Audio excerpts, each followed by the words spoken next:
الحمدللہ رب العالمین والصلاة والسلام علی سید الانبیاء والمرسلین اما بعد فاعوذ باللہ من الشیطان الرجیم بسم اللہ الرحمن الرحیم السلام علیکم ورحمۃ اللہ وبرکاتہ۔ الحمدللہ اللہ تعالیٰ کے فضل سے آج ہم پارہ نمبر 17 کی سمری پڑھیں گے۔ پارہ نمبر 17 میں سورۃ الانبیاء اور ہم سورۃ حج پڑھیں گے۔ سورۃ الانبیاء مکی سورہ ہے اور اس میں چونکہ بہت سے انبیاء کرام کا ذکر آیا ہے اس لیے سورہ کا نام سورۃ الانبیاء رکھا گیا ہے۔ سورۃ الانبیاء کے آغاز میں اللہ تبارک تعالیٰ نے قیامت کے دن کا ذکر فرمایا ہے کہ قریب آ گیا لوگوں کے حساب کا دن اور وہ ہیں کہ غفلت میں منہ موڑے ہوئے ہیں، یعنی حساب کا دن، قیامت کا دن۔ آج 1400 سال بعد ہمیں ایسا لگتا ہے کہ اس وقت تک اب قیامت نہیں آئی تو شاید اس میں بہت دیر ہے اور اس میں کوئی ڈرنے کی بات نہیں، لیکن اگر آخرت کے مقابلے میں دنیا کی زندگی کو ہم دیکھیں تو اس نسبت سے یہ دنیا کی زندگی چند لمحے بھی نہیں، اور ہر انسان کی قیامت تو اس وقت ہی ہو جاتی ہے جب اس کی موت آ جاتی ہے، کیونکہ اس کا حساب کتاب یہیں سے قبر سے ہی شروع ہو جاتا ہے۔ اس کے بعد اللہ تعالیٰ فرماتے ہیں کہ وہ ہیں کہ وہ تو غفلت میں پڑے ہوئے ہیں، یعنی کہ ہر وہ چیز جو انسان کو اہم مقصد سے ہٹا دے وہ غیر اہم ہے، اس کا کوئی فائدہ نہیں۔ اور یہاں پر اللہ تعالیٰ دلوں کی غفلت کو بیان فرما رہے ہیں کہ جب ہمارے دل غیر اہم چیزوں میں مشغول ہو جاتے ہیں، دنیا کی دلچسپیوں میں لگ جاتے ہیں، تو پھر ہمارا دل ہماری زندگی کے اہم مقصد سے ہٹ جاتا ہے۔ اگر ہم اپنی زندگی کا جائزہ لیں تو ہماری زندگی میں وہ کون سی چیزیں ہیں جن پر ہم بہت سا وقت لگا دیتے ہیں، ہمارا دل انہی کی طرف مائل رہتا ہے، لیکن ان سے ہمیں کوئی فائدہ نہیں ہوتا، اور ان کی وجہ سے قرآن پاک کی آیات پر غور کرنے کا بھی ہمیں ٹائم نہیں ملتا، بس انہی مصروفیات میں ہی ہم مست رہتے ہیں۔ اللہ تبارک تعالیٰ آپ کو ہمیں سب کو ہدایت کے راستے پر رکھے، آمین۔ اس کے بعد اللہ تعالیٰ نے ہمیں اپنی نشانیوں پر غور و فکر کرنے کو کہا ہے، کیونکہ غور و فکر کر کے ہی ہم اللہ تبارک تعالیٰ کو پہچان سکتے ہیں، ان کے ذریعے ہی ہم اپنے خالق کو پہچان سکتے ہیں۔ اس کے بعد اللہ تبارک تعالیٰ نے فرمایا کہ ہر چیز کی تخلیق پانی سے کی گئی ہے۔ ہر وہ چیز جس میں پانی زندگی کے آثار پائے جاتے ہیں اس کی زندگی کا سبب پانی ہی ہوتا ہے۔ اس میں نباتات، حیوانات، سب چیزیں شامل ہیں اور یہ تمام چیزیں پانی کے بغیر نہیں رہ سکتی۔ ایک اور جگہ اللہ تعالیٰ نے قرآن پاک میں فرمایا کہ ہم نے ہر جاندار کو پانی سے پیدا کیا۔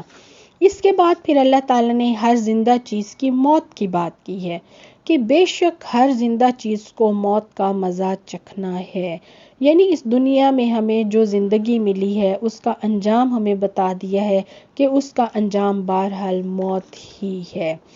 پھر اللہ تعالیٰ فرماتے ہیں کہ ہم تو تمہیں اچھے اور برے حالات دونوں طرح سے آزماتے ہیں، یعنی ہر قسم کے حالات چاہے وہ اچھے ہوں یا برے ہوں، مشکل ہو یا آسانی ہو، پسندیدہ ہوں یا ناپسندیدہ ہوں، غربت ہو خوشحالی ہو، جیسا بھی حال ہے وہ اللہ کے تعالیٰ کی طرف سے ہمارے لیے آزمائش ہے۔ ہم کیا سمجھتے ہیں کہ کوئی امتحان آ گیا ہے یا خدا نہ خواستہ کوئی پریشانی آ گئی ہے تو وہ ہمارے لیے امتحان ہے، لیکن نہیں، خیر کا آنا، آسانیوں کا آنا بھی ہمارے لیے آزمائش ہے کہ ہم اس میں کس طرح بیہیو کرتے ہیں، کیونکہ اصل چیز حالات نہیں ہے، اصل چیز کسی بھی چیز میں ہمارا رد عمل ہوتا ہے، وہ میٹر کرتا ہے کہ ہم ریئیکٹ کس طرح کرتے ہیں۔ یہ بھی ہمیں اللہ تعالیٰ نے بتا دیا ہے کہ مومن وہی ہوتا ہے جو ہر حال میں صبر اور شکر کرتا ہے۔ پھر اللہ تعالیٰ نے فرمایا کہ ہم زمین کو اس کے مختلف سمتوں میں گھٹاتے چلے آ رہے ہیں، یعنی زمین کو تنگ کر رہے ہیں۔ زمین کا تنگ کرنا کیا ہے؟ مہلت کا کام ہونا، مہلت کا ختم ہو جانا، مسلسل پریشانیوں میں اضافہ اور ان میں گھرتے چلے جانا۔ ہم غور کریں تو آج کل ہم جن حالات سے گزر رہے ہیں، ایک وبا نے پوری دنیا کو لپیٹ میں لے لیا ہے، ہم چاہتے ہوئے بھی خود کو ان حالات سے نہیں نکال سکتے۔ یہ اللہ کی ایک نشانی ہے جن سے ہمیں عبرت لینی چاہیے اور ہمیشہ اپنے گناہوں کی معافی مانگتے رہنا چاہیے۔ اس کے بعد اللہ تبارک تعالیٰ نے انبیاء کرام کے قصے بیان کیے ہیں۔ ان میں سب سے پہلے اللہ تعالیٰ نے حضرت موسیٰ اور حضرت ہارون کا ذکر کیا جنہیں روشنی عطا کی۔ اس کے بعد حضرت ابراہیم کے حالات و واقعات تفصیلی بیان فرمائے۔ حضرت ابراہیم علیہ السلام نے بتوں کو توڑ دیا اور کلاڑا بڑے بت کے کندھے پر رکھ دیا، تو بت پرستوں نے جب ان سے اس حرکت کی وجہ پوچھی تو آپ نے فرمایا یہ سب کچھ تو ان کے بڑے بت نے کیا ہے، اور دوسری بات یہ فرمائی کہ اگر یہ بول سکیں تو انہی سے پوچھ لو۔ حضرت ابراہیم کے اس جواب پر ان سے تو کچھ بھی نہ بن پڑا اور انہوں نے غصے میں آ کر اپنے ایک فیصلہ کیا اور اس فیصلے پر عمل درآمد کے لیے آگ کا بہت بڑا الاؤ تیار کیا اور حضرت ابراہیم علیہ السلام کو ایک منجگین کے ذریعے اس میں پھینک دیا۔ قرآن پاک میں آتا ہے ہم نے کہا اے آگ ٹھنڈی ہو جا اور سلامتی بن جا ابراہیم کے لیے۔ وہ چاہتے تھے کہ ابراہیم کے ساتھ برائی کریں لیکن ہم نے انہیں بری طرح ناکام کر دیا۔ جب وہ اس میں بھی ناکام ہو گئے تو حضرت ابراہیم علیہ السلام نے پھر اپنے گھر بار کو خیر بات کہا، وہاں سے ہجرت کی، اپنی بیوی حضرت سارہ اور اپنے بھتیجے حضرت لوط علیہ السلام کے ساتھ اللہ کی راہ میں نکل کھڑے ہوئے، عراق کو چھوڑا اور فلسطین کو اپنا مسکن بنا لیا۔ اللہ تعالیٰ نے حضرت ابراہیم کو انعام کے طور پر حضرت اسماعیل علیہ السلام دیا اور فلسطین میں انہیں بیٹا حضرت اسحاق عطا فرمایا، اور مزید انعام کے طور پر پوتا حضرت یعقوب علیہ السلام بھی عطا فرمایا اور سبھی کو نبی بنایا۔ سبحان اللہ۔ اب یہاں سے حضرت ابراہیم علیہ السلام نے حضرت لوط علیہ السلام کو شرق اردن کے علاقے میں روانہ کیا۔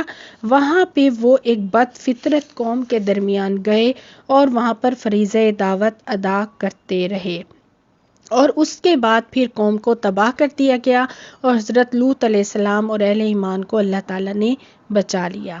اس کے بعد حضرت نوح علیہ السلام کا ذکر آتا ہے کہ طویل اور کٹھن جد و جہد کے بعد حضرت نوح علیہ السلام نے اللہ کو مدد کے لیے پکارا، اللہ نے ان کو مٹھی بھر اہل ایمان کے ساتھ نجات دی اور کفار صفحہ ہستی سے ہی مٹا دیے گئے۔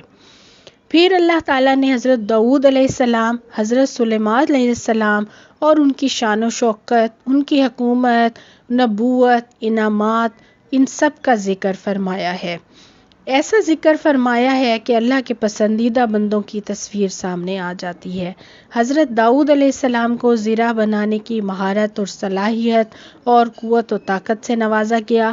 حضرت سلیمان علیہ السلام کے لیے ہوائیں مسخر کی گئیں، جنوں کو ان کا تابع فرمان بنا دیا گیا، لیکن اس کے باوجود وہ نہ بہکے اور ان نعمتوں کا کفران نہ کیا بلکہ شکر گزار بندے بن کر رہے۔ اس کے بعد حضرت ایوب علیہ السلام کی صبر کی مثال دی گئی کہ حضرت ایوب علیہ السلام پر جو بھی مصائب آئے ان پر حضرت ایوب علیہ السلام نے صبر کیا اور انہوں نے اپنے رب کو آواز دی۔ ان کی یہ بہت ہی خوبصورت دعا ہے، رب انی مسنی الضر وانت ارحم الراحمین، اے میرے رب مجھے بیماری لگ گئی ہے اور تو ارحم الراحمین ہے۔ اس عظیم دعا کا جواب بھی اللہ تعالیٰ کی طرف سے مثبت اور پیار بھرے انداز میں دیا گیا، دعا قبول ہوئی اور ان کے تمام مصائب چھٹ گئے۔ پھر حضرت یونس علیہ السلام کا ذکر ہے اور ان کے نام کے بجائے ان کو ذو-النون کے لقب سے مخاطب کیا گیا ہے، جن کے معنی ہیں مچھلی والا۔ ان کی دعا کا ذکر ہے جو مچھلی کے پیٹ میں انہوں نے مانگی تھی۔ ان کی دعا آیت کریمہ کے نام سے معروف ہے۔ رب رحیم نے اپنے نبی کی دعا سنی اور مچھلی کے پیٹ میں انہیں زندہ باہر نکال دیا۔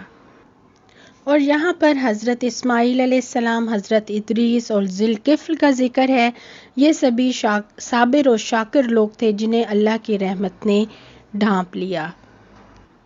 اس کے بعد اللہ تبارک تعالیٰ نے نیک اور مومن لوگوں کے بارے میں فرمایا کہ پھر جو شخص نیک عمل کرے اور مومن ہو تو اس کی کوشش کی ناقدری نہیں ہوگی، ہم اس کے ہر عمل کو لکھتے جا رہے ہیں۔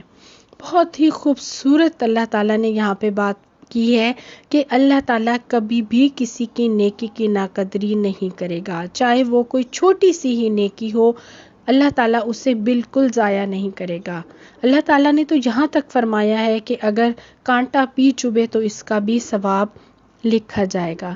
اب اس دنیا میں ہمیں کبھی ایسا لگتا ہے کہ ہم نیک نیت ہیں، کسی کے ساتھ برا نہیں کرنا چاہتے، کسی کے ساتھ زیادتی نہیں کرتے، کسی کے ساتھ ناانصافی نہیں کرتے، لیکن اس دنیا میں ہمیں ایسا لگتا ہے کہ شاید لوگوں نے ہمیں نہیں سمجھا، اور دل میں بھی یہ دکھ ہوتا ہے کہ لوگ ہمیں کیا سمجھ رہے ہیں۔ لیکن یہاں پر اللہ تعالیٰ نے یہ فرمایا ہے کہ اللہ تعالیٰ کے ہاں ہر عمل کی قدر کی جاتی ہے، چاہے وہ چھوٹی نیکی ہو چاہے وہ بڑی نیکی ہو۔ اس لیے ہمیں چھوٹی چھوٹی نیکیوں کو بھی بڑھ چڑھ کر ہی کرنے کی کوشش کرنی چاہیے، کیونکہ اللہ بہترین قدردان ہے اور انشاءاللہ اس کا ہمیں پورا اجر ملے گا۔ اور ساتھ ہی اللہ تعالیٰ نے اپنے نیک بندوں کو ایک اور خوشخبری سنائی ہے کہ اگر وہ آیات پر عمل کرتے رہیں گے تو یقیناً منزل کو پا لیں گے۔ یعنی کیسی منزل کہ وہ جو ہی قبروں سے اٹھیں گے فرشتے ان کا استقبال کریں گے۔ اس دن جب ہر کوئی گھبراہٹ میں ہوگا، ان لوگوں کو کوئی گھبراہٹ نہیں ہوگی، کسی قسم کی کوئی فکر نہیں ہوگی۔ سبحان اللہ۔ اور اللہ تعالیٰ کا یہ وعدہ ہے کہ اگر تم میری اطاعت کرو گے تو اس دنیا میں تم ہی وارث ہوگے، یعنی اس دنیا میں بھی اس کو حصہ ملے گا، اس کو بھلائی ملے گی، اور آخرت میں تو انشاءاللہ جنت ہی ملے گی۔ یعنی ہر حال میں نتیجہ نیکی کا بھلا ہی ہوتا ہے۔ ہم کسی بھی حال میں نیکی کو نہ چھوڑیں اور نیکی پر ہی قائم رہیں۔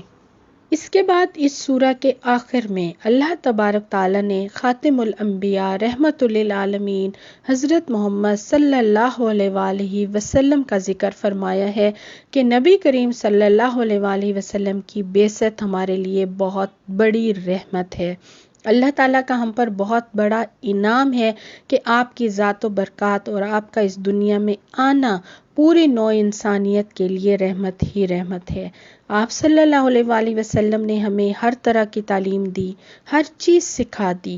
کوئی بھی زندگی کا پہلو ایسا نہیں جس کے بارے میں آپ صلی اللہ علیہ وآلہ وسلم نے ہمیں تعلیم نہ دی ہو۔ اٹھنا کیسے ہے، بیٹھنا کیسے ہے، معاملات کیسے کرنے ہیں، عبادات کیسے کرنی ہے، دنیا کی زندگی کو اچھے اور بہترین طریقے سے گزارنے کے اصول اور مینرز ہمیں سب کچھ سکھا دیے ہیں۔ سیدنا ابو ہریرہ رضی اللہ تعالیٰ عنہ کہتے ہیں، آپ صلی اللہ علیہ وآلہ وسلم نے فرمایا، میری اور لوگوں کی مثال اس شخص جیسی ہے جس نے آگ روشن کی، اور جب اس کی روشنی ارد گرد پھیل گئی تو کیڑے اور پتنگے اس آگ میں گرنے لگے۔ اب وہ شخص انہیں آگ سے دور ہٹانے لگا تاکہ جلنے سے بچ جائیں، مگر وہ مانتے ہی نہیں اور اس آگ میں گھستے گرتے اور مرتے جاتے ہیں۔ اس طرح میں تمہیں تمہاری کمروں سے پکڑ کر تمہیں آگ سے دور کھینچتا ہوں اور کہتا ہوں کہ دوزخ سے بچ جاؤ، لیکن لوگ ہیں کہ سنتے ہی نہیں اور اس میں گرے پڑتے ہیں۔ یہ بخاری کی حدیث ہے۔ اللہ تبارک تعالی ہم سب کو پیارے نبی صلی اللہ علیہ وآلہ وسلم کے اسوہ حسنہ پر بہترین عمل کی توفیق عطا فرمائے، آمین یا رب العالمین۔ سورۃ الحج۔ اعوذ باللہ من الشیطان الرجیم، بسم اللہ الرحمن الرحیم۔ سورۃ الحج مدنی سورہ ہے، لیکن اس کے بعض حصے ہجرت سے کچھ قبل مکے میں بھی نازل ہو چکے تھے۔ حضرت ابراہیم علیہ السلام کے خانہ کعبہ تعمیر کرنے کا ذکر کرتے ہوئے حکم کی طرف اشارہ ہے جو ان کو دیا گیا تھا کہ لوگوں کو حج کے لیے صدا دے دو۔ اس لفظ حج کی وجہ سے اس سورہ کا نام سورۃ الحج رکھا گیا ہے۔ سورۃ الحج میں بہت سے حج سے متعلق مسائل بھی بیان کیے گئے ہیں۔ سورۃ الحج کے ابتدا میں ہی سورۃ انبیاء کی طرح انسانوں سے خطاب کیا گیا ہے کہ وہ اپنے رب سے ڈریں، کیونکہ قیامت کا زلزلہ بڑی ہولناک چیز ہے۔ وہ روز اتنا ہولناک ہوگا کہ ہر دودھ پلانے والی اپنے دودھ پیتے بچے سے بے خبر ہو جائے گی، ہر حاملہ کا حمل گر جائے گا، لوگ مخمور نظر آئیں گے حالانکہ وہ نشے میں نہیں ہوں گے۔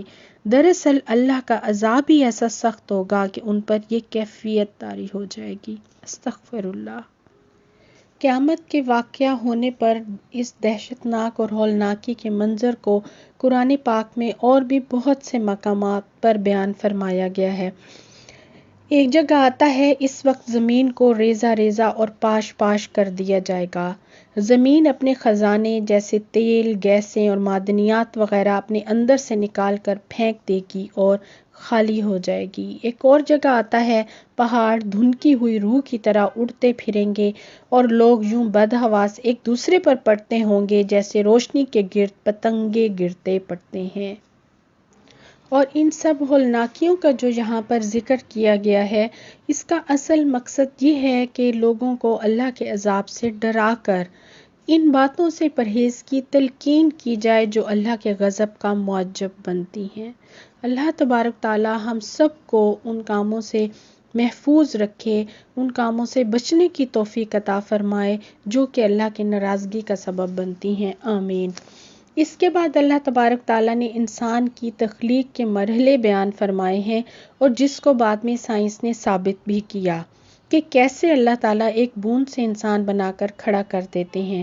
یہاں پر اللہ تعالیٰ فرماتے ہیں کہ ہماری زندگیوں میں ایک سٹیج ایسی بھی آتی ہے جب ہم سب کچھ جاننے کے باوجود کچھ نہیں جانتے، اور وہ کون سی سٹیج ہے؟ وہ ہے بڑھاپے کی سٹیج، جب انسان کو کھانے پینے میں پرابلمز آنے لگتی ہیں، طاقت کم ہونے لگتی ہے، اور اس وقت پتہ چلتا ہے کہ اس طاقت نے ہمیشہ نہیں رہنا اور ہر آنے والا دن اس کو کم ہی کرے گا۔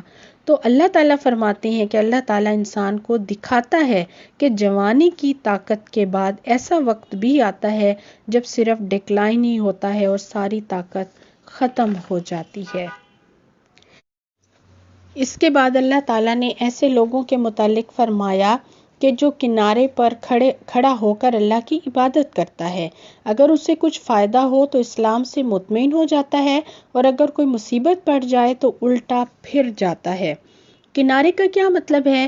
کہ جب تک کوئی پرابلم نہ ہو تو وہ بندگی کرتا رہتا ہے، یعنی آسانی سے عمل کرنا پڑے، آسان احکامات ہوں، زندگی میں کوئی تبدیلی نہ لانی پڑے، کوئی آزمائش نہ آئے تو وہ عمل کرتا رہے گا، اور جیسے ہی کوئی آزمائش آئے گی، کوئی تکلیف آئے گی تو اس پر پھر وہ عمل کرنا چھوڑ دے گا۔ تو اللہ تعالیٰ نے فرمایا کہ ایسے شخص کی دنیا بھی گئی اور آخرت بھی، اور آخرت میں بھی ان کو صریح خسارہ ہے۔ یعنی کہ اگر ہم دونوں کو ہی ساتھ ساتھ لینے کی کوشش کرتے رہیں گے کہ جہاں آسانی ہوئی وہاں پر عمل کر لیا، اور اگر مشکل آئی تو چھوڑ دیا، تو ایسی حالت میں دنیا اور آخرت دونوں میں ہی ہمارا نقصان ہے۔ اس کے بعد اللہ تعالیٰ نے اہل دوزخ، ان کے کھانے، ان کی سزائیں اور ان کے لباس کے بارے میں بیان فرمایا ہے، اور اسی کے ساتھ ہی اہل جنت کا لباس، ان کے کھانے اور ان کی نعمتیں بیان فرمائی ہیں جو ان کے پاس ہمیشہ ہمیشہ کے لیے رہیں گی، وہاں وہ ہمیشہ ان نعمتوں کا مزہ لیں گے، اور ان کا لباس ریشم کا ہوگا۔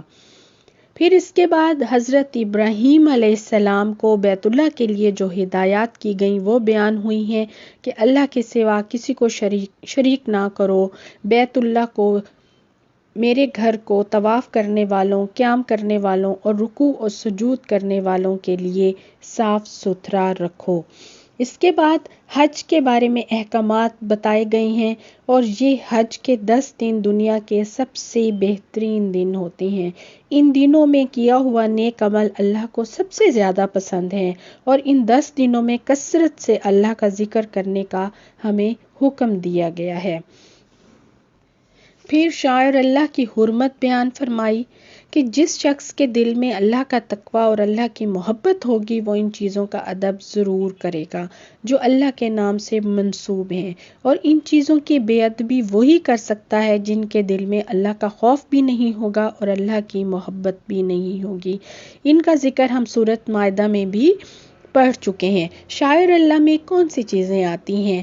قرآن پاک جو ابھی ہمارے ہاتھوں میں ہے، نماز، روزہ، کعبۃ اللہ، مناسک کے حج کے جو مقامات ہیں، مساجد، اذان، ہمیں ان تمام چیزوں کی ادب کا حکم دیا گیا ہے جو کہ ہمارے مذہب سے اللہ سے منسوب ہیں۔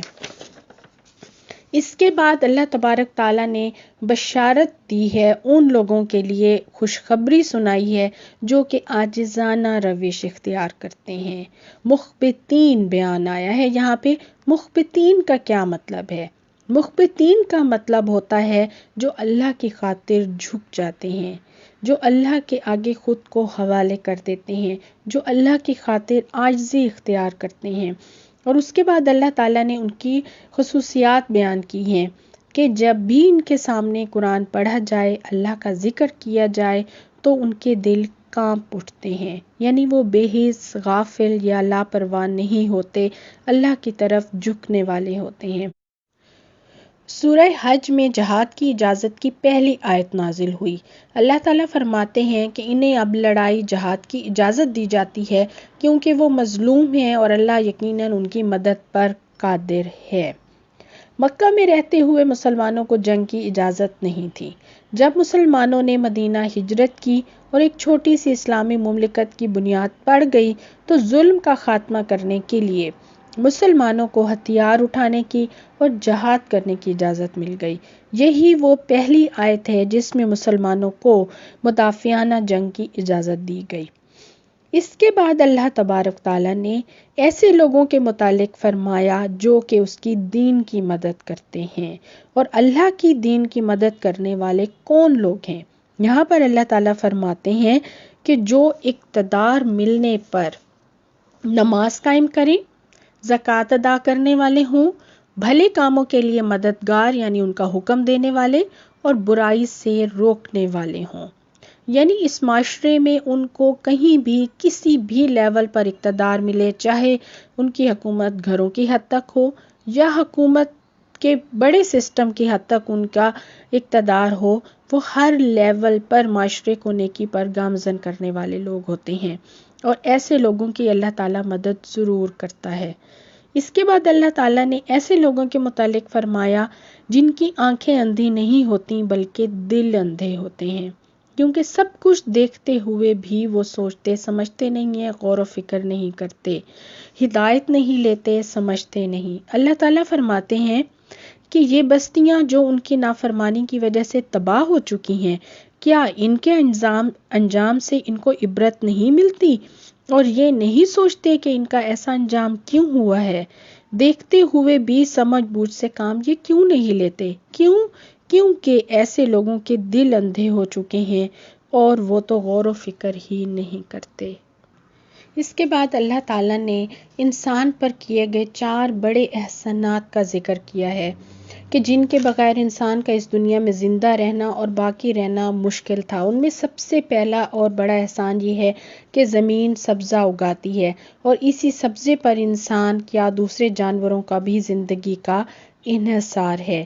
اگر زمین میں پانی کی آمیزش سے قوت پیدا نہ ہوتی تو کسی بھی جاندار کا اس زمین میں زندہ رہنا مشکل تھا۔ بے شک دوسرا احسان جس کا اللہ تعالیٰ نے یہاں پر ذکر کیا ہے وہ یہ ہے کہ اس نے زمین کی ہر چیز کو اس کے لیے مسخر کر دیا ہے، یعنی زمین پر بسنے والے درندے یہ انسان کے لیے مسخر کر دیے گئے ہیں۔ اگر ایسا نہ ہوتا تو یہ درندے انسان کو چیر پھاڑ کر کھا جاتے اور اس کی ہستی کا خاتمہ کر سکتے تھے۔ اور اسی طرح ہی سمندری سفر کا اللہ تعالیٰ نے ذکر کیا ہے کہ انسان سمندری سفر کے قابل ہو گیا ہے، وہ سمندر جو زمین کے 3/4 حصے پر پھیلا ہوا ہے، اور کشتیاں اور جہاز جو سمندر میں چلتے ہیں وہ بھی اللہ تعالیٰ کے حکم سے ہی چلتے ہیں اور اللہ تعالیٰ نے انسان کو اس کے لیے مسخر کر دیا ہے۔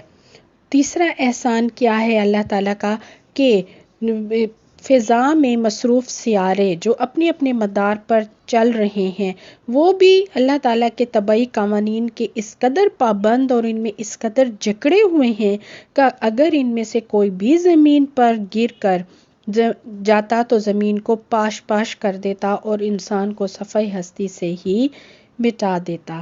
چوتھا احسان جس کا اللہ تعالیٰ نے ذکر کیا ہے کہ اللہ تعالیٰ کا انسان کو موت دینا، وہ اس لحاظ سے احسان ہے کہ آدم سے لے کر موجودہ دور تک تمام مخلوق اگر زندہ رہتی تو انسان کو زمین پر کھڑا ہونے کی جگہ بھی نہ ملتی۔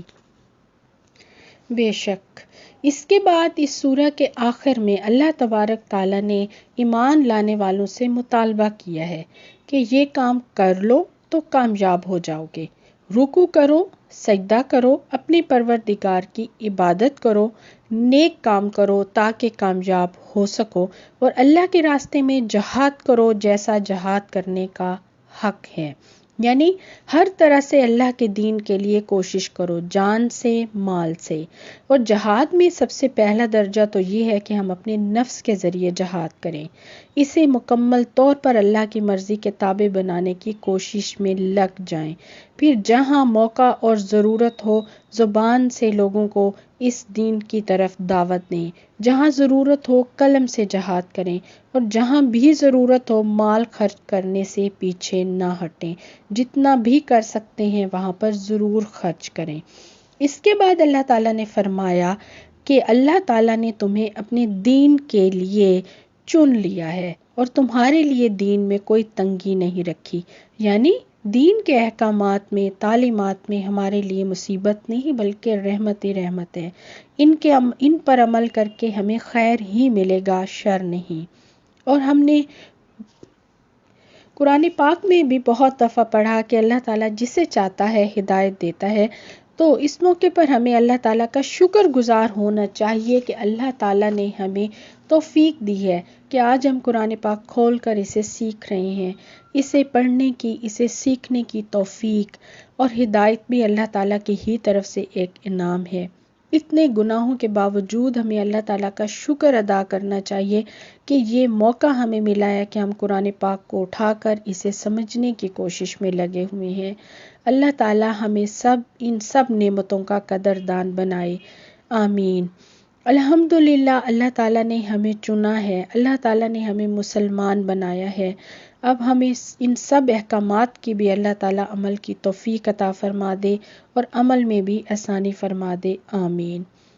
اس سورہ کی آخری آیت بہت ہی خوبصورت ہے کہ اللہ سے جڑ جاؤ، بہت خوبصورت دعا دی ہے کہ وہی مولا ہے اور وہ کتنا اچھا مددگار ہے، جو کبھی مایوس نہیں کرے گا، جو ہر وقت سہارا دے گا، جو ہماری نیکیوں کا بہترین قدردان ہے، مشکل میں بھی وہی ہماری مدد کرتا ہے اور دکھ میں بھی وہی ہمارے ساتھ ہے، اور آسانیوں کو بھی وہی ہمارے لیے دیتا ہے، نعم المولا و نعم النصیر۔ اللہ تبارک تعالیٰ ہمیں ان تمام احکامات پر بہترین عمل کی توفیق عطا فرمائے اور ہم سے راضی ہو جائے، آمین یا رب العالمین۔